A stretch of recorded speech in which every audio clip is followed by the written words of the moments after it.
ढूंढने के लिए घूम रही है।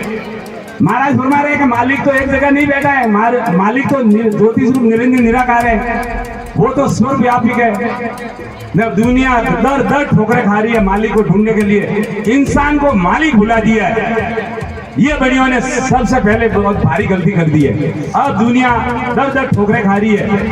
अब अपन अनोपदास जी महाराज के मानने वालों को सबसे पहले दुनिया को क्या बताना है, दुनिया दर दर ठोकरें खा रही है, उनको मालिक भुला दिया है, मालिक ढूंढने के लिए जा रही है, दुखी है दुनिया, और दुख का निवारण करने के लिए दर दर ठोकरें खा रही है।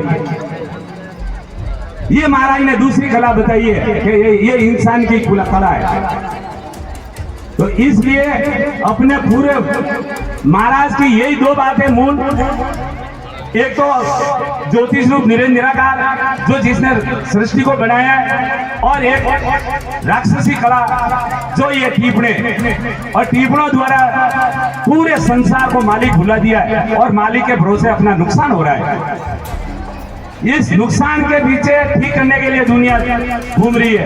अब इसका इलाज अनोपदास जी महाराज के भक्तों के पास में और इस किताब के इस वेदों के अंदर है। अब अपन को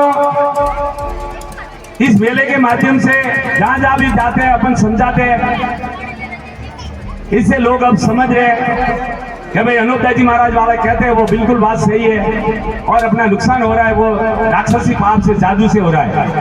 अब धीरे धीरे लोगों को समझ में आ रहा है।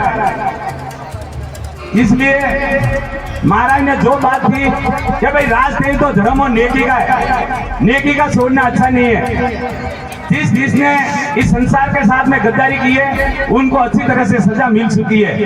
अब बनिए क्या है, जादू द्वारा ये राज को हाथ में नहीं ले रहे हैं, अब धीरे धीरे सबको घारत कर रहे हैं। अब बिल्कुल मालिक भुला करके इन्होंने बिल्कुल सबको कमजोर कर दिया है। जो महाराज फरमा रहे हैं कि सबको निर्धन कर दिया, निर्धन यानी ना ताकत कर दिया। अब किसी के पास में धन तो रहा ही नहीं। पहले कुदरती व्यवस्था थी, सोने चांदी के ठाट पाट थे, गरीब गुरबा के घर में सोने चांदी के बर्तन थे, पद्म रत्नों की खाने सुनी जाती थी। जिस समय जरूरत पड़ती थी तो अपन खोद करके ले आते थे, जैसे बर्तन वगैरह बनवाना, मोहरे वगैरह तैयार करवाना, बहन बेटियों को देना। तो ये कुदरती व्यवस्था थी, इनके ऊपर कोई धनी धोरी नहीं था। आज अपने हाथ से सब जमीन भी चली गई, सब सरकारी रिकॉर्ड में दर्ज है। नहीं तो पहले कोई किसी जगह जमीन का कोई कब्जा नहीं था, कुदरती व्यवस्था फल फूल फूट जाती थी, ये जमीन माता और परमेश्वर के भजन में रहते थे, दिया धर्म में रहते थे, कोई किसी का बुरा नहीं करता था, और अपनी चीज को अपने जानते थे और पराई चीज को पराई जानते थे। इसलिए मालिक को भूल गए, मालिक के भूलने से ये सब सारा बिगाड़ा हुआ है। अब अपन लोगों को मालिक की पहचान सिवाय अनोपदास जी महाराज के भक्तों के अलावा किसी को इस संसार के अंदर नहीं है।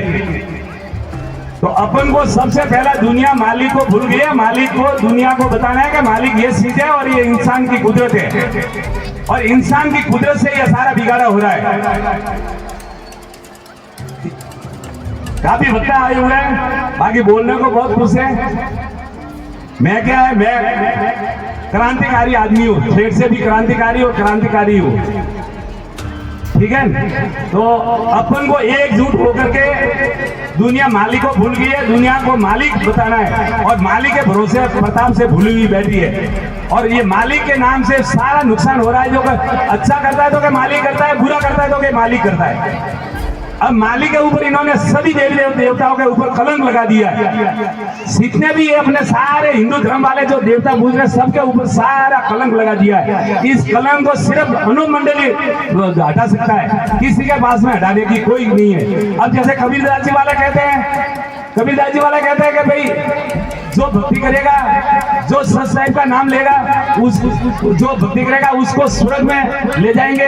हमारे कबीरदास जी आएंगे, उनको स्वर्ग में ले जाएंगे, और जो खराब काम करेगा उसको नरक में ले जाएंगे। जब अनोपदास जी महाराज गए तो स्वर्ग नरक तो इन बनियों के पाप करने की जगह। अब यहाँ आकर के कबीरदास जी वालों का भी भजन खत्म हो जाता है। सिवाय अनोपदास जी महाराज के अलावा कोई सुख प्राप्त होने वाला नहीं है।